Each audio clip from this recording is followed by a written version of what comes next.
Good morning बच्चों and hello बच्चों, कैसे हैं आप। आज हम लोग फिर से आ गए हैं।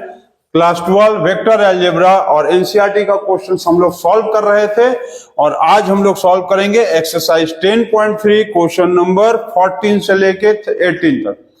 जैसे कि पिछले वीडियो में हम लोगों ने एनसीईआरटी का एक्सरसाइज 10.3 का क्वेश्चन नंबर 13 तक सॉल्व किया था और आज हम लोग class 12 vector algebra 10.3 exercise 10.3 question number 14 से 18 तक सॉल्व करेंगे। एनसीईआरटी का पार्ट बाय पार्ट किया जा रहा है, छोटा छोटा मतलब 4-5 क्वेश्चंस का एक एक वीडियोस लेक्चर बन रहा है ताकि बच्चों का कॉन्सेप्ट और बच्चों को क्वेश्चन समझने में प्रॉब्लम्स ना हो। तो हम लोग आज स्टार्ट करते हैं अपना वेक्टर अलजेब्रा और इस वेक्टर अलजेब्रा में हम लोगों को आज पढ़ना है 10.3 क्वेश्चन नंबर 14। तो हम लोग अपना बुक निकाल लें, छोटा वाला बुक।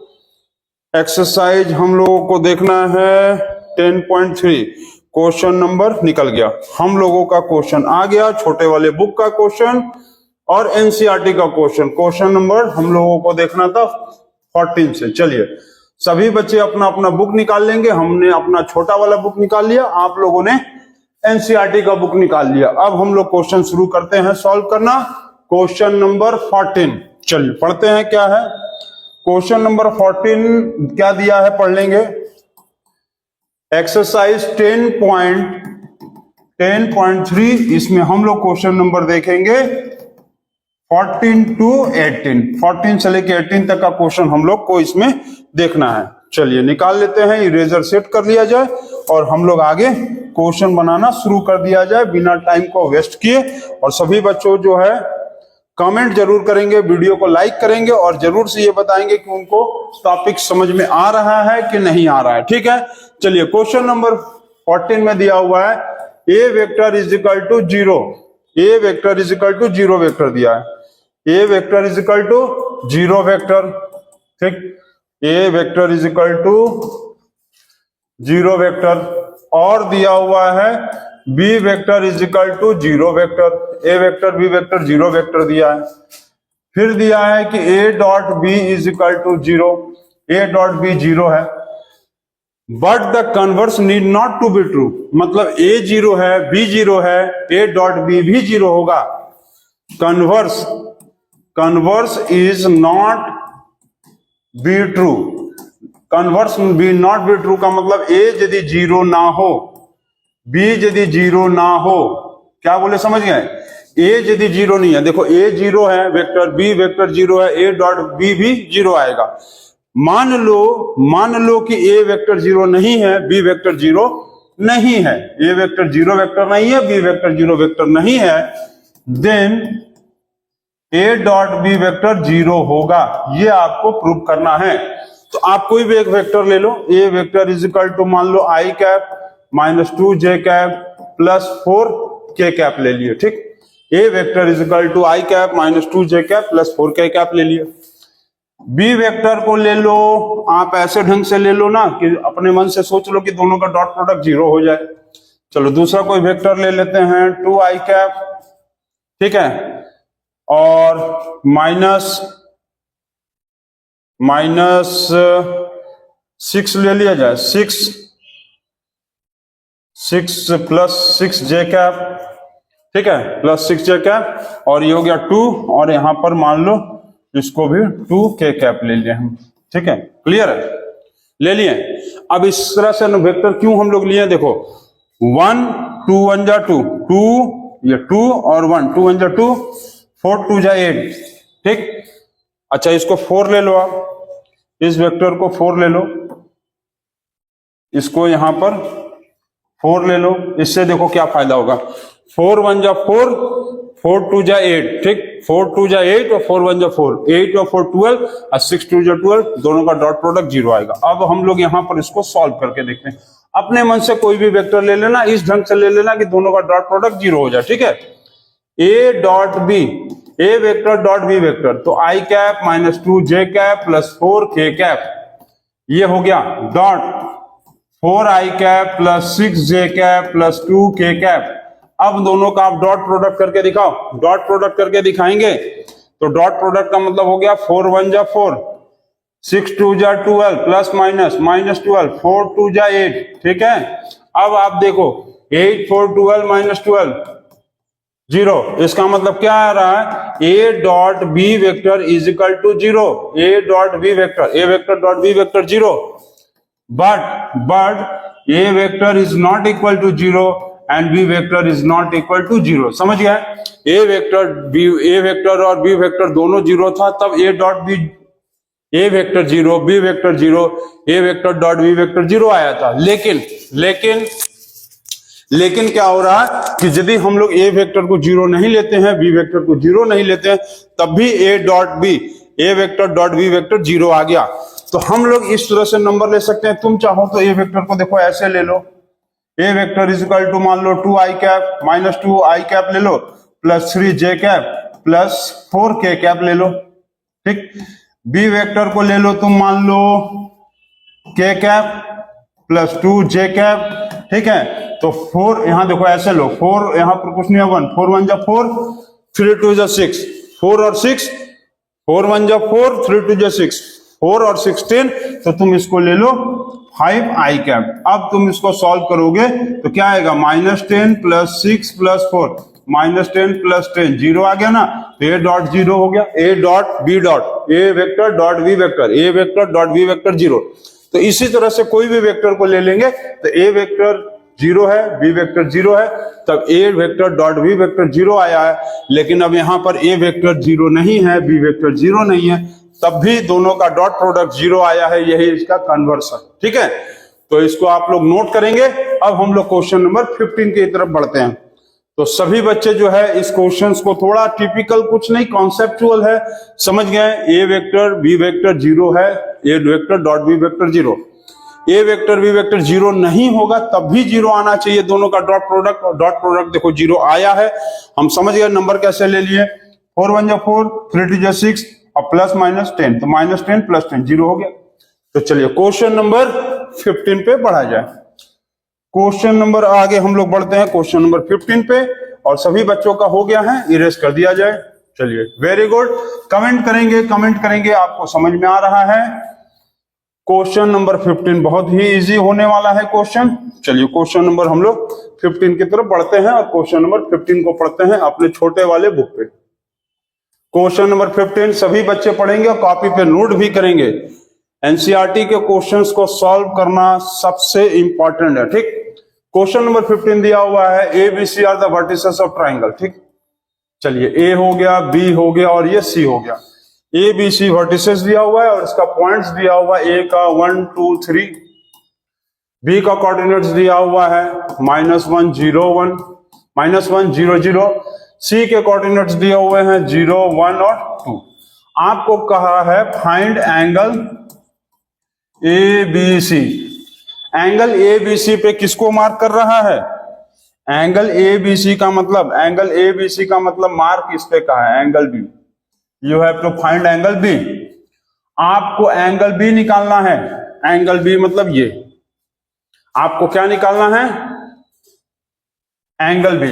एंगल बी निकालने के लिए क्या करेंगे, कॉस थीटा वाला formula, cos theta is equal to, क्या फॉर्मूला था, A vector dot B vector divided by A vector magnitude divided by B vector magnitude, यही था। तो हम लोग क्या कर सकते हैं इसमें, हम लोग चाहें तो cos theta is equal to A B vector dot B C vector divided by A B vector magnitude divided by B C vector magnitude निकाल देंगे और एंगल निकल जाएगा। समझ गए। एबीसी ट्राइंगल दिया है, एंगल बी को फाइंड आउट करना है, एंगल एबीसी में एंगल बी है। बी का मतलब ए बी, समझे, बी का मतलब क्या करेंगे, ए बी और बी सी वेक्टर का निकाल के दोनों के बीच का एंगल निकाल देंगे, ठीक। तो चलिए अब हम लोग क्या करते हैं कि हम लोग यहां पर निकालते हैं ए बी वेक्टर कितना होगा। तो यहां पर निकाला जाए, ए बी वेक्टर का मतलब क्या होगा, position vector of B minus position vector of A, यही ना करना है। ए बी मतलब बी माइनस है, तो बी कितना है, -1 -1, फिर 0 -2 और फिर क्या है 0 -3। तो क्या आएगा -2 i cap -2 j cap -3 k cap. Clear है। पोजीशन ए बी वेक्टर निकालने के लिए क्या करेंगे, position vector of B minus position vector of A, इसका मतलब -1 ठीक, 0 -2 0 -3। क्लियर। चलिए अब हम लोग निकालते हैं बीसी वेक्टर। तो बीसी वेक्टर के लिए क्या निकालना होगा, बीसी वेक्टर के लिए निकालना होगा अब हमको position vector of C minus position vector of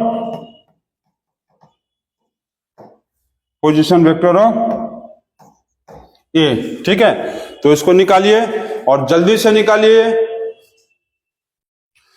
चलिए अब इसके बाद हम लोग पोजीशन वेक्टर ऑफ सी और पोजीशन वेक्टर ऑफ ए निकाल लेंगे। तो कैसे निकालेंगे, सी का वैल्यू क्या है, सी का वैल्यू 0 0 -1, फिर 1 -2 1 -2, फिर 2 -3, क्या होगा 2 -3, तो ये हो जाएगा 2 -3। क्लियर। 0 -1 1 -2 2 -3, ये आएगा -i कैप -j कैप और -k कैप। क्लियर, ये हो गया ठीक है, -i cap -j cap -k cap. ठीक, चलिए अब इसमें हम लोग वैल्यू बैठाते हैं। तो वैल्यू बैठा लिया जाए, चलिए वैल्यू बैठाते हैं। वैल्यू बैठाया जाए तो चलिए जल्दी value बैठाइए। A vector dot B vector, A vector कितना आया है, ए बी वेक्टर क्या आया है -2 i cap -2 j cap -3 k cap. ठीक, dot i cap -j cap minus क्या है -k cap. Clear. Divided by क्या होगा, divided by A B magnitude. A B का मैग्नीट्यूड निकालेंगे तो क्या आएगा, A B magnitude is equal to -2 का स्क्वायर प्लस -2 का स्क्वायर प्लस -3 का स्क्वायर। तो ये हो गया 4 + 4 + 9 इज इक्वल टू 17। ठीक, बीसी वेक्टर का मैग्नीट्यूड निकाल लिया जाए। बीसी वेक्टर का मैग्नीट्यूड मतलब 1। बीसी वेक्टर क्लियर है ना, पोजीशन वेक्टर सब वैल्यू सही है ना, 1 2 3 मिला लो, 1 2 3 -1 0 0 और 0 1 2। ठीक, ये बीसी हो गया। अब हम लोगों को बीसी निकालना था, तो बीसी वेक्टर का मतलब position vector of C minus position vector of, my god, यहां देखो बीसी वेक्टर में हम ए का वैल्यू लिख दिए। देखे अभी मिस्टेक हो जाता कि नहीं, यहां पर हम लोग मिस्टेक हो गया, थोड़ा सा मिस्टेक। ठीक, पोजीशन वेक्टर ऑफ क्या करना था, सी लेना था और हम लोग ले लिए किसको, ए को। मिस्टेक, चलिए सही कर देते हैं। तो यहां पर क्या लिखेंगे position vector of C, BC का मतलब सी माइनस बी होगा। ठीक है, position vector of C minus B. थोड़ा पहले स्क्रीन को छोटा कर लेंगे। ये चलो हो गया। ठीक है, अब थोड़ा सा मिस्टेक हो रहा था, उसको करेक्ट कर दिया जा रहा है। मैथ्स में ये सब प्रॉब्लम्स आता है कि स्क्रीन बहुत बड़ा चाहता है। ठीक, पोजीशन वेक्टर ऑफ बी, तो सी का वेक्टर कितना है 0 -1 0, अच्छा 0 -1, माइनस माइनस प्लस हो जाएगा, इधर देखना था, ऊपर देख लियो, 0 -1। ठीक, फिर 1 -0, फिर 2 -0, तो ये होगा i cap plus j cap और प्लस 2k कैप। ये निकला बीसी पोजीशन वेक्टर। अब इसका हम लोग मैग्नीट्यूड निकालते हैं। तो 1 का स्क्वायर, फिर 1 का स्क्वायर और 2 का स्क्वायर। तो ये हो जाएगा आपका 1 + 1 + 4, ये हो जाएगा √6। ठीक है, यहां पर चेक करना पड़ेगा। बीसी वेक्टर क्या आया, i cap plus j cap plus 2k cap. Clear. चलिए ठीक है, तो ए बी का वैल्यू आया √17 और ये आया √6, दोनों का आपस में मल्टीप्लाई। तो ये हो जाएगा -2 और -6 डिवाइडेड बाय 102। ठीक, 42 और 102, तो ये हो गया -10 डिवाइडेड बाय 100 √2। तो क्योंकि क्योंकि कॉस थीटा में माइनस होता नहीं है, कॉस थीटा में माइनस नहीं होता है, तो थीटा इज इक्वल टू क्या लिखेंगे, कॉस इनवर्स 10 डिवाइडेड बाय 100√2। ठीक, ये आएगा आपका आंसर। ये आपको पता है कॉस माइनस थीटा का मतलब भी क्या होता है, प्लस कॉस थीटा, पता है ना, क्लास 11 में पढ़े होंगे। Cos minus theta, cos minus theta को हम लोग प्लस कॉस थीटा लेते हैं। ठीक है, यहां समझ गए आपको क्या करना है, एबी वेक्टर निकालना है, बीसी वेक्टर निकालना है। एबी वेक्टर निकालने के लिए क्या करेंगे, position vector of B minus A, क्योंकि ये है फाइनल और ये है इनिशियल, बी है फाइनल और ए है इनिशियल। क्लियर, इसमें क्या होगा, सी होगा फाइनल और बी होगा इनिशियल। तो हमको सी माइनस बी करना था, हम ए कर दिए थे गलती से। ठीक है, सी माइनस बी। अब ये हो गया बीसी वेक्टर निकल गया, एबी वेक्टर निकल गया। अब एंगल वाला फॉर्मूला लगा देंगे, कॉस माइनस थीटा का मतलब प्लस कॉस थीटा होता है, तो यहां पर लिखेंगे इस माइनस की जगह प्लस, और थीटा इधर आएगा तो कॉस इनवर्स 10/√102। ठीक है, तो मिस्टेक्स को आप लोग ध्यान देंगे और इसको नोट करेंगे। चलिए, क्वेश्चन नंबर आपका ये हो गया 15। अब क्वेश्चन नंबर 16 की तरफ बढ़ते हैं, तो जल्दी से नोट करेंगे, सभी बच्चे जल्दी से नोट करेंगे। चलिए, क्वेश्चन नंबर अब हम लोग बढ़ते हैं, क्वेश्चन नंबर बढ़ते हैं 16 की तरफ। तो इसमें थोड़ा सा मिस्टेक हो गया था, स्क्रीन छोटा होने के कारण दिक्कत हो गया।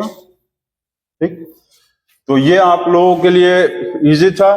बहुत सारे बच्चे कमेंट भी कर दिए होंगे कि सर मिस्टेक कर रहे हैं। भाई स्क्रीन छोटा है, इसी में सब कुछ करना रहता है। चलिए, क्वेश्चन नंबर 16 पढ़ते हैं। 16 नंबर क्वेश्चन, 16 नंबर क्वेश्चन, नया क्वेश्चन आ गया। क्या लिखा है, so that the points are collinear. यहां पर दिया हुआ है एक पॉइंट ए है, ये बी है और ये मान लो सी है। ए का कोऑर्डिनेट्स दिया हुआ है 1 2 7, 1 2 7 दिया है। बी के कोऑर्डिनेट्स दिए हुए हैं 2 6 3, 2 6 3 दिया है। सी का कोऑर्डिनेट्स दिया हुआ है 3 10 -1। ठीक है, ए का कोऑर्डिनेट दिया हुआ है, बी का कोऑर्डिनेट दिया हुआ है, ए का 1 2 7, बी का 2 6 3 और सी का दिया हुआ है 3 10 -1। प्रूफ क्या करना है आपको कि A B C are collinear points. तो कॉलिनियर पॉइंट्स में आपको ये पता है, क्लास 10 में भी पढ़े होगे, जो सबसे बड़ा वाला डिस्टेंस होता है, समझिए क्या बोले, जो सबसे बड़ा वाला डिस्टेंस होता है वो बाकी दोनों डिस्टेंस के सम के इक्वल होता है। ठीक, तो पहले तुम ए बी वेक्टर निकाल लो। चलो, ए बी वेक्टर कैसे निकालेंगे, ए बी वेक्टर निकालने के लिए क्या करना पड़ेगा, फिर वही हमको position vector of B, position vector of B minus position vector of A. A B का मतलब क्या है, ये फाइनल और ये initial, B final A initial, B final और ए इनिशियल। ठीक, चलिए निकालते हैं। 2 -1 कॉमा 6 -2, 6 -2 और 3 -7, तो ये आ जाएगा आई कैप, ये आ जाएगा 4j कैप और ये हो जाएगा -4k कैप। ठीक, तो ए बी का मैग्नीट्यूड भी निकाल ही लेते हैं। चलिए, ए बी का मैग्नीट्यूड भी निकाल देते हैं यहां। तो मैग्नीट्यूड आएगा 1 का स्क्वायर और 4 का स्क्वायर और ये -4 का स्क्वायर। ठीक, -4 का स्क्वायर। समझ रहे हैं, सभी बच्चे समझ रहे हैं। 1 + 16 + 16 इज इक्वल टू 30√33। ठीक, अब हम लोग निकालते हैं ए बी के बाद बीसी वेक्टर। तो बीसी के लिए क्या करना पड़ेगा, वही पोजीशन वेक्टर ऑफ, ये बार बार लिखने की जरूरत नहीं है, position vector of C minus position vector of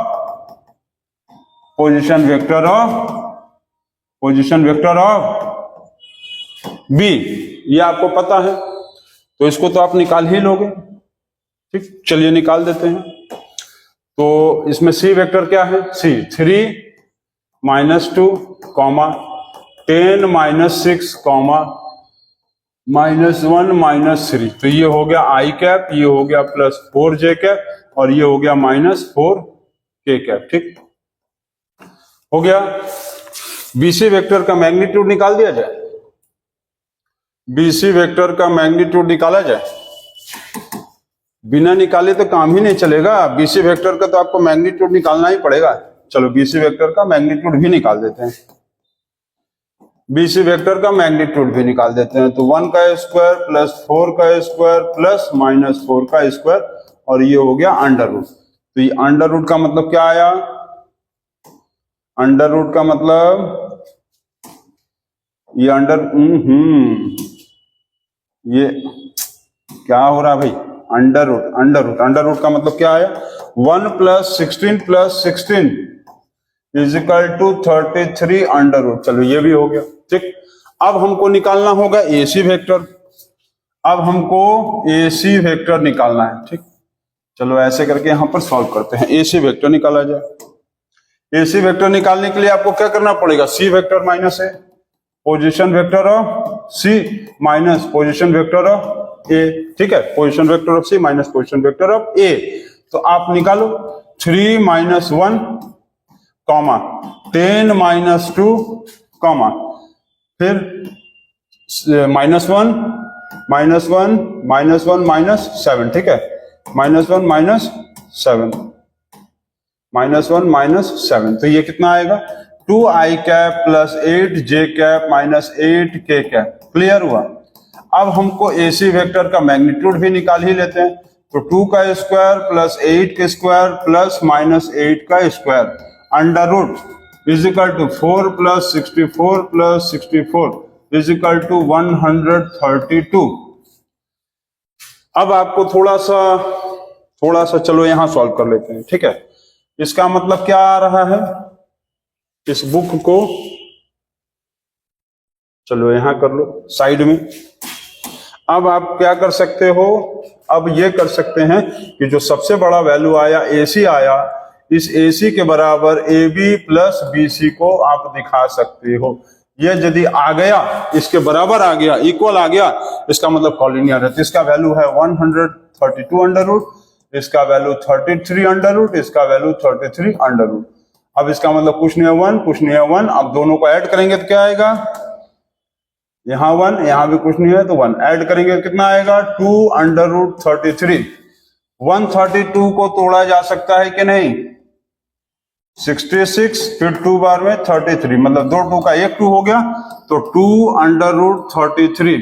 therefore ABC are collinear points, ABC are collinear points, ये आपको प्रूव हो गया। समझ गया है। आप क्या करोगे, ए बी निकालोगे, BC - ए वेक्टर, ठीक, B - ए बी निकालने के लिए position vector of B minus position vector of A, BC निकालने के लिए position vector of C minus position vector of B, AC निकालने के लिए position vector of C minus position vector of A. अब तीनों का मैग्नीट्यूड निकाल देंगे, जो सबसे बड़ा वाला वैल्यू होगा उन दोनों छोटे वाले दोनों के सम के इक्वल होना चाहिए। जो सबसे बड़ा वाला वैल्यू होगा, सबसे बड़ा वाला क्या आया, ये आया, इसका जो सम है बाकी दोनों छोटे के सम के इक्वल होगा तो कॉलिनियर है, आ गया, कॉलिनियर हो गया। क्लियर है। तो ये हो गया कॉलिनियर पॉइंट, तो इसको नोट करेंगे। अब क्वेश्चन नंबर हम लोग पहुंचेंगे 17 नंबर तक। चलिए जल्दी से नोट करिए और क्वेश्चन नंबर 17 देखा जाए। तो सभी बच्चों का हो गया है। चलिए क्वेश्चन नंबर हम लोग 17 की तरफ बढ़ते हैं। तो एकदम थोड़ा सा लेंदी क्वेश्चन है, क्वेश्चन एकदम इजी है, थोड़ा सा लेंदी है। तो भाई मैथ्स है तो लेंदी तो होगा, वो भी क्लास 12 के मैथ्स है। मजाक तो चल नहीं रहा है, कहीं मजाक नहीं है, अपने बुक को बड़ा कर लिया जाए थोड़ा सा हम लोग। और चलिए हम लोग देखते हैं क्वेश्चन नंबर 17। क्वेश्चन नंबर 17 देखते हुए हम लोग, क्वेश्चन नंबर 17 क्या दिया हुआ है, पढ़ा जाए। लिखा हुआ है कि show the vectors from the vertices of right angle triangle. मान लो एक कोई ट्राइंगल दे दिया हुआ है, अब इसका वर्टिसेस दिया हुआ है 2i cap minus j cap, 2i cap minus j cap plus k cap. चलो एक वर्टेक्स मान लो ए है, ठीक। बी दिया हुआ है i - 3 minus 3 J cap minus 5 k cap, ठीक।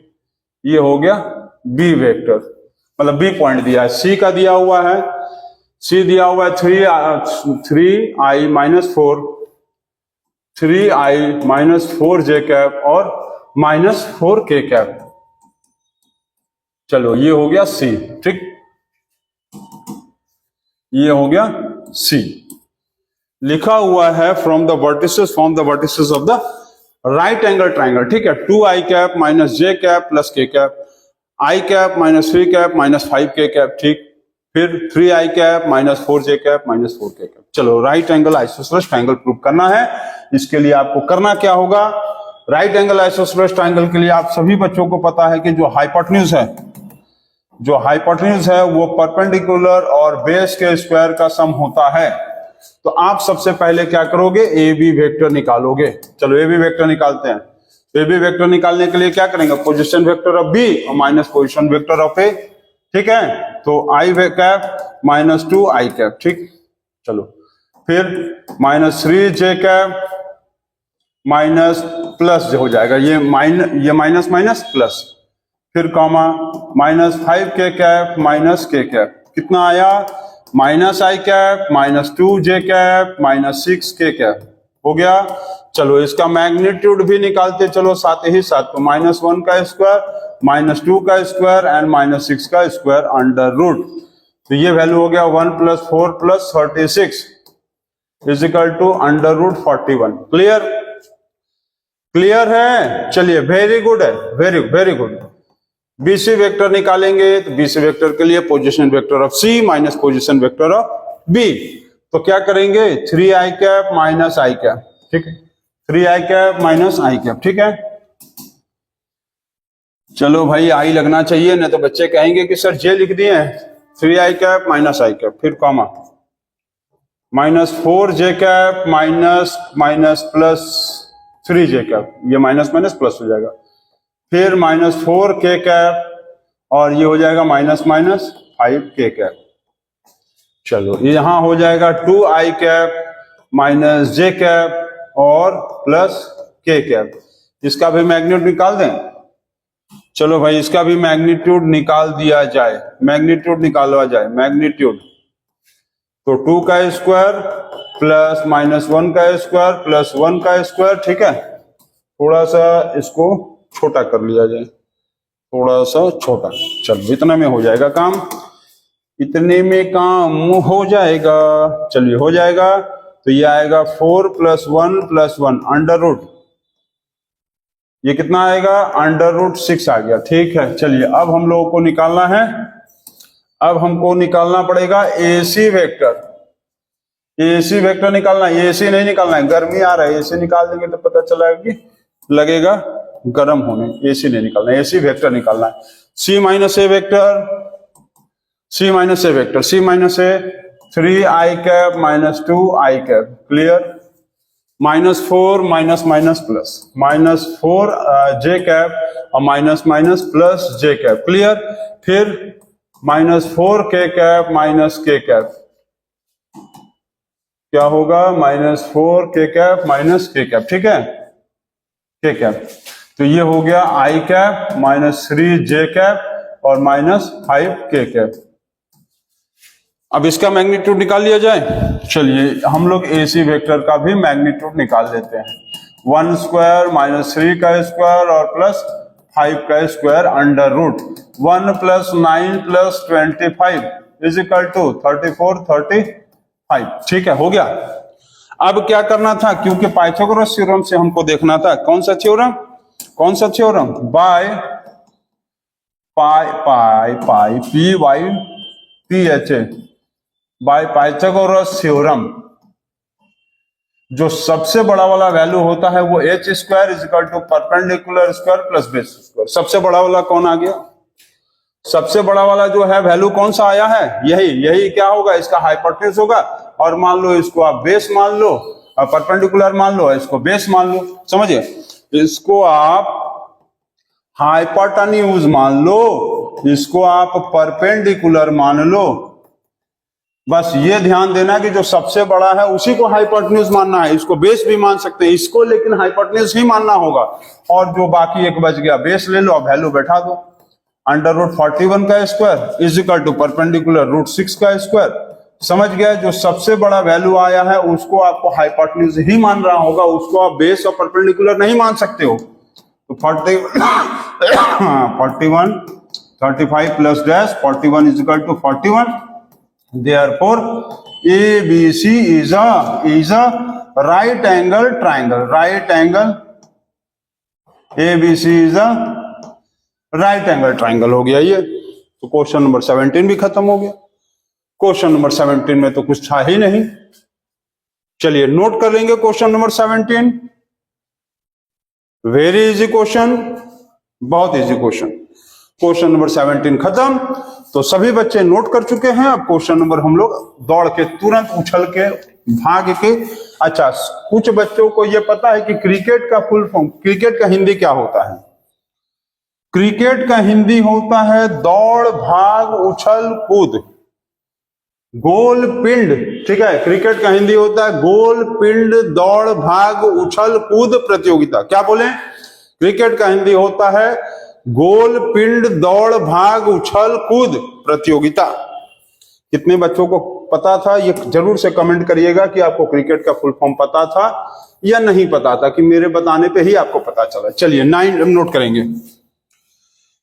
अब 18 लिखे तो हमको देखो ध्यान ये आया कि हम लोग जब लिखते हैं 13 लिखते हैं, फिर लिखते हैं हम लोग 14, इसी तरह से लिखते लिखते हम लोग आते हैं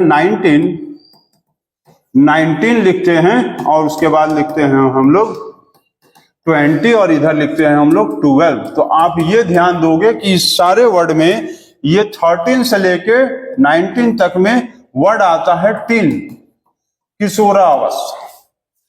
तो 13 से लेकर 19 तक का जो एज ग्रुप होता है, इसी में सारा हार्मोन्स जो है मेल फीमेल्स में डेवलप्ड हो जाता है। उसके बाद जो है वो एक मेल और फीमेल में कंप्लीटली डेवलप्ड हो जाता है। इसीलिए लिखते हैं 13, 14, 15, 16, 18, 19, उसके बाद 20 और ऊपर से 12। तो 13 से लेकर 19 वाला एज ग्रुप टीन एज का ग्रुप होता है। ठीक है, तो ये सारी चीजें आपको पता है तो अच्छी बात है, नहीं पता है तो जानकारी मिल गया है, बहुत अच्छी बात है। अब आगे पढ़ा जाए क्वेश्चन नंबर 18 पे। क्या लिखा है कि A vector is a non zero vector. A vector is a non zero vector of magnitude A. अच्छा, पहले तो ये अब दिया हुआ है इसमें कि नॉन जीरो वेक्टर का मतलब क्या है कि ये जीरो नहीं है। दूसरा चीज दिया है कि इसका जो मैग्नीट्यूड है वो है ए, इसका मैग्नीट्यूड ए दिया हुआ है। फिर दिया हुआ है कि lambda is a non zero scalar, non zero scalar. ठीक है, नॉन जीरो स्केलर है। और ये दिया हुआ है कि lambda A vector is a unit vector. Unit vector का मतलब क्या है? यूनिट वेक्टर का मतलब क्या है? लैम्डा, ठीक है, lambda vector A is a unit vector. इसका मतलब क्या है? इसका मतलब ये दिया हुआ है कि इसका वैल्यू क्या है? इसका वैल्यू 1 है। इसका मतलब ये है कि इसके मैग्नीट्यूड का जो वैल्यू है, इसके मैग्नीट्यूड का वैल्यू क्या है? 1 है। समझ गए? A vector is not equal to zero. A vector लिखा है कि नॉन जीरो। ए वेक्टर ध्यान देंगे नॉन जीरो है, मतलब जीरो नहीं होगा। Magnitude of A is equal to दिया हुआ है, ए वेक्टर का मैग्नीट्यूड ए दिया हुआ है, स्केलर है। यहां पर लैम्डा क्या है? लैम्डा जो है एक स्केलर है, स्केलर। ठीक, अब ये दिया हुआ है यहां पर कि लैम्डा ए का मैग्नीट्यूड 1 है, मैग्नीट्यूड निकाल दिया 1। इसका मतलब हम लोग क्या लिख सकते हैं? This equal to this equal to 1 लिख सकते हैं। लैम्डा मैग्नीट्यूड 1 दिया है, इसको ऐसे लिखा जा सकता है, इसका मैग्नीट्यूड जैसे कि हम लोग ये लिखते हैं A dot B vector magnitude. इसका मतलब ए मैग्नीट्यूड और बी मैग्नीट्यूड। ठीक है, समझ गए? इसका मतलब देखो, इसमें यदि हम लोग लिखेंगे तो ये स्केलर है ना, जैसे कि ए वेक्टर है, इसमें हम लोग 5 का मल्टीप्लाई करेंगे तो ऐसे लिख सकते हैं। ठीक है, ऐसे लिख सकते हैं। ठीक है, तो हम लोग चाहे तो इसको ऐसे भी लिख सकते हैं। तो ये ध्यान देना कि जो दिया हुआ है यूनिट वेक्टर है, समझिए, क्लियर है ना? ए वेक्टर नॉन जीरो। ठीक, ए वेक्टर का मैग्नीट्यूड ए, ये भी सही है। लिखा है कि यहां पर लैम्डा स्केलर है, लैम्डा ए का जो वैल्यू दिया हुआ है मैग्नीट्यूड में 1 लिखा है, यूनिट वेक्टर, मैग्नीट्यूड निकालेंगे 1। अब ये मैग्नीट्यूड मतलब इस पे भी आएगा, मैग्नीट्यूड मतलब क्या? इस पे भी आएगा और इस पे भी आएगा, तो हम लोग दोनों का वैल्यू 1 दिखा सकते हैं। ठीक, चलिए दिखा दिए। अब क्या करना है, हमको ए का वैल्यू पूछा है। ऑप्शन तो आप देख लो, तो ऑप्शंस में देखोगे कि क्या दिया हुआ है, ये वैल्यू ए इक्वल टू, इसका वैल्यू हम लोग क्या लिख सकते हैं? इसके जगह क्या लिख सकते हैं? इसके जगह मैग्नीट्यूड ऑफ ए की जगह ए लिख देंगे, A equal to 1, A is equal to 1 divided by lambda magnitude. Clear? Lambda magnitude, A magnitude is equal to 1, A magnitude का वैल्यू दिया हुआ है यहां पर, ए मैग्नीट्यूड का वैल्यू 1 दिया है, ए दिया हुआ है, A is equal to 1 upon lambda magnitude. तो ऑप्शन डी इज करेक्ट। तो डी ऑप्शन जो है क्या है, डी ऑप्शन इज करेक्ट। तो क्वेश्चन नंबर 18 तक कंप्लीट हो गया और ये आपका एक्सरसाइज 10.3 कंप्लीटेड हो गया। अब हम लोग देखेंगे एक्सरसाइज 10.4 का स्टार्टिंग करेंगे। तो सभी बच्चे कॉपी पे जरूर से नोट करेंगे। और चलिए इसके बाद अब हम लोग देखा जाएगा नेक्स्ट वीडियो, नेक्स्ट लेक्चर में 10.4। तब तक के लिए कॉन्सेप्ट्स को बनाते रहिए और वैरायटीज ऑफ क्वेश्चन को जरूर से देखते रहिए। Thank you.